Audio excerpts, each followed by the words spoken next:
This is Andi Purewal for Boxing Social in association with Betfred. I'm joined by El Gato, Jack Catterall over Zoom. Jack, firstly, how are you? Very well, thank you. Had a good day today. Been training Friday. Weather's been nice, so I think I spoke to you earlier. Got stuck in traffic for a couple hours. That weren't the best, but you know what? Life's good. Everything's well. I'm glad to hear it, mate. Obviously, apart from you getting caught in traffic earlier, I know that was a bit of a nightmare for yourself. Before we do come on to kind of the obvious, we haven't had a chance to catch up since that fight with Josh, but how have things been since then for yourself, Jack? Yeah, it was what we're going on nearly 2 months now since the fight. Uh, I've been all right. First couple of days, the Monday, Tuesday after the fight, I was down, pissed off, etc., like you'd expect. But probably said this a million times now. I've got me a good team, good family, a good network, and I weren't going to let it swallow me up. Drew a line underneath it. I can only control my variables, so I weren't going to get it eat away at me. And yeah, you know what? I've had a lot of support since.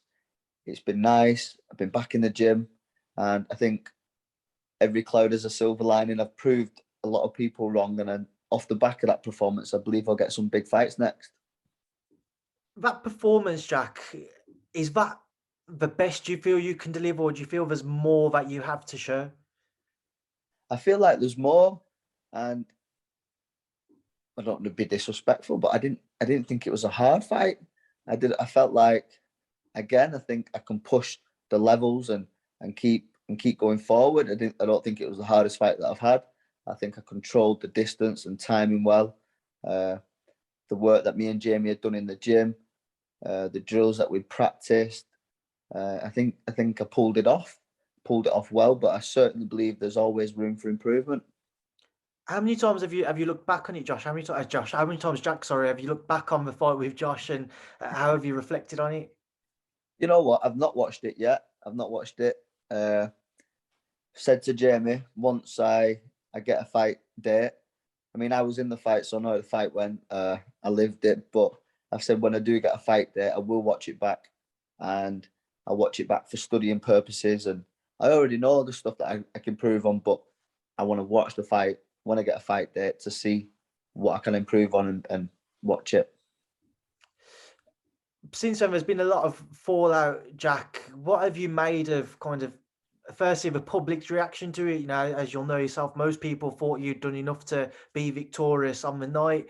Obviously, you've got Ian John Lewis called into repute there by everyone in British boxing who follow the sport, were unhappy with his scoring, and he's since had his own been downgraded as a judge.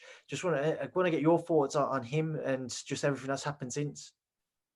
Yeah, it's been a roller coaster, but I mean, I certainly believe I won the fight, and I can understand if I thought I'd won it and everyone else was saying, "Well, you didn't really, Jack." But I mean, that many people, ex-fighters, fighters, the media, non-boxing fans, not that many people can be wrong about a fight. So, uh, like I said, if it were just me and I thought, I'd won it, and people were saying, no, you didn't, I could probably accept it. But my record's 27-0. Josh knows that. I beat him that night. Uh, since the fight, I've been bombarded with messages and support, and you know what?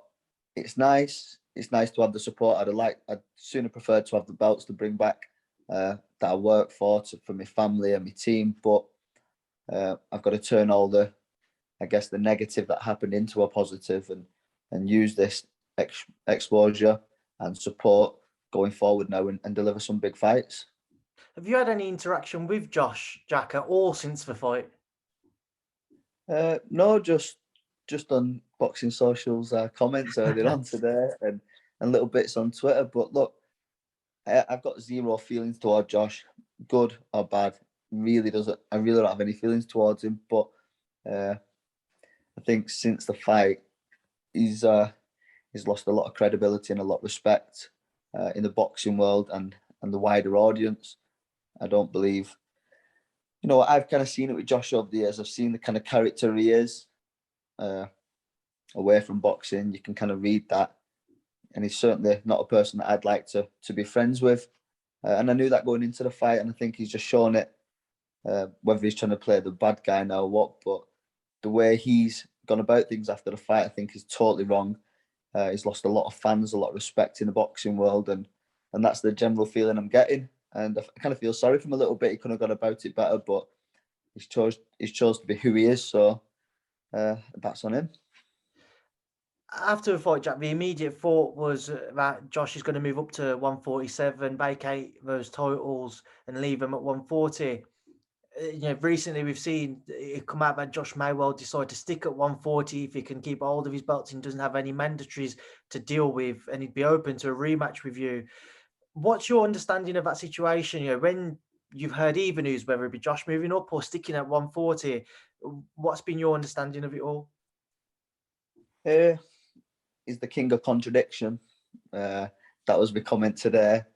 And what I meant by that was he posted a picture after the weigh-in. We can all pull the videos up and the pictures. It was the best I've ever made the weight. Perfect camp. Before our fight, it was, I think I can drop down to lightweight. But again, his character, who he is, he's earned the right. He's undisputed. He's enjoyed himself a little too much, I think, and he's not had that discipline under Ben. The fight was December. I think they'd fought shit, not enough time, February. And I think he's cut corners, and that's it. That might be an excuse. He's holding on to his weight, but I certainly believe the weight's difficult for us all. I could comfortably move up to welterweight, but I stay disciplined. I stay in the gym, and I look after my body. That's what professional athletes are supposed to do. But ultimately, it's Josh's decision when and if he moves up. Right now, he's got all the belts, and we just have to wait for that formal process of him relinquishing them. Is that how you say it? Yeah, relinquish. Or he stays at 140. I've seen the comments. He's got a mandatory, WBA mandatory. You know what? I've not put all my eggs in the basket about getting a rematch. And I think that's slim to none now. So it's about focusing on myself and my career and moving forward and finding my route back to that world title contention. Would you face Josh at 147 without a world title, or would you need something on the line for that rematch, Jack? That was the phone call I made Wednesday after the fight. I said, I moved to welterweight. Let's get the fight on at welterweight. But I think that was speaking more with emotions than business sense. I do believe I will fight Josh again. And I believe I'll knock him out next time. But I think that fight now immediately is gone. Josh has got to go up to welterweight, I guess, if that's his plan, and pick up some good victories. And for me, it's about staying at 140 and winning the world title and putting my name in the record books. And then I believe that's a much bigger fight in 2-3 years' time. Where do things currently stand with the governing bodies, Jack? What have they all said to you with regards to where they have put you since that fight in their rankings? If they'll be willing to move things about to put you straight in at number one, where do things currently lie there? I'd be lying if I said I fully understood it. I believe the WBO's got me at number 3. Teofimo Lopez has come up off a loss at lightweight and gone in at number 2. Liam Parro, who was number 2 behind me for some time, has gone to number 1, rightly so. WBC 4, couldn't tell you the IBF WBA, but I know the British Boxing Board lobbied to make me mandatory for all 4 titles, but I knew that was a small chance of that happening. But I'm confident now in the team that I've got. So since the fight, I think you'll have seen I've done a deal with Purewal, and I'm still with MTK. So I've got my team working with the governing bodies and the British Boxing Board to try and iron things out and make things right. So I can challenge for a world title later this year. Are you confident then, from your knowledge, your next fight will 100% be a world title fight, or do you think you might end up having to have an eliminator and then a world title fight? I'm not confident it'll be immediately.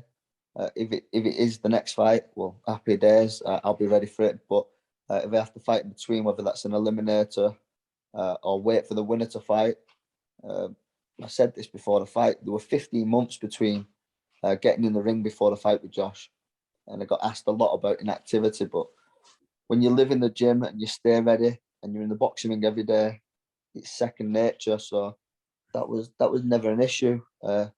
my plan now is to be active.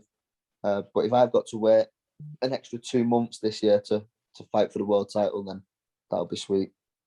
Jack, one other man who is openly said he'd be more than happy to face you is a former foes of Josh and a former world champion at 140, Regis Prograis. Is that something you're open to? Yeah, I like that fight. I was over watching Prograis McKenna a couple of weeks ago. I like the guy. He won the fight. He called us into the ring, but I kind of said to him, you know what, it's your night. Enjoy yourself. But I'm confident that fight can be made. We've got the same team now. Prograis is hungry to get back to world titles, and so am I. I think that's a big fight down the line, whether it's for an eliminator, for a world title, or whatever. But definitely something that I'm interested in.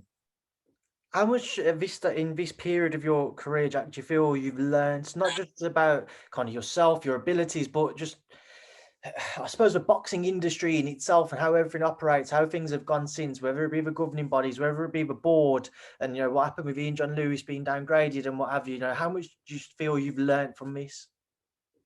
You just learn how rotten boxing is. There's 1% that I've got confidence in. That being my team, my advisor, and MTK, but it's just the rotten sport from the last 2 years.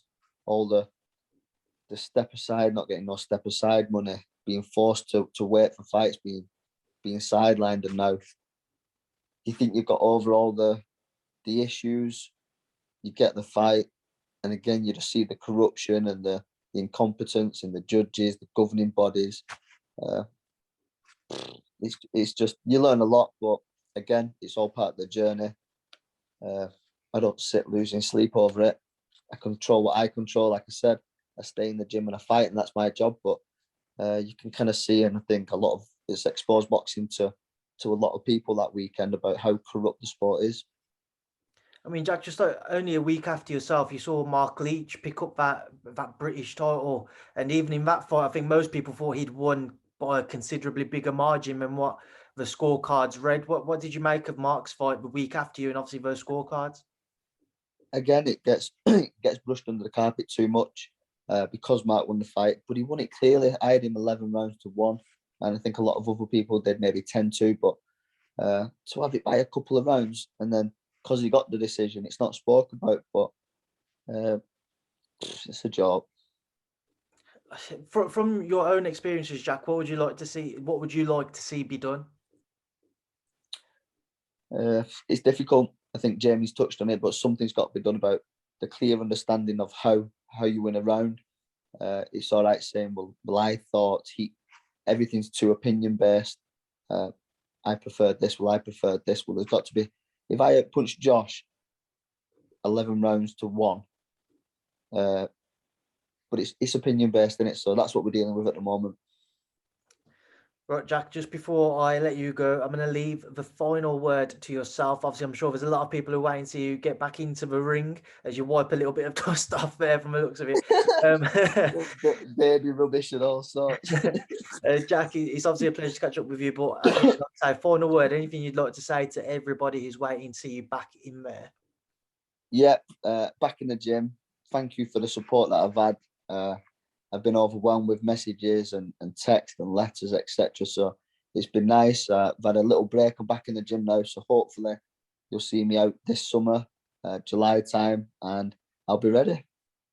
Jack, it's a pleasure as always. Enjoy your Friday night and enjoy your weekend. Thank you for speaking to me at Boxing Social. Andy, thank you very much. God bless.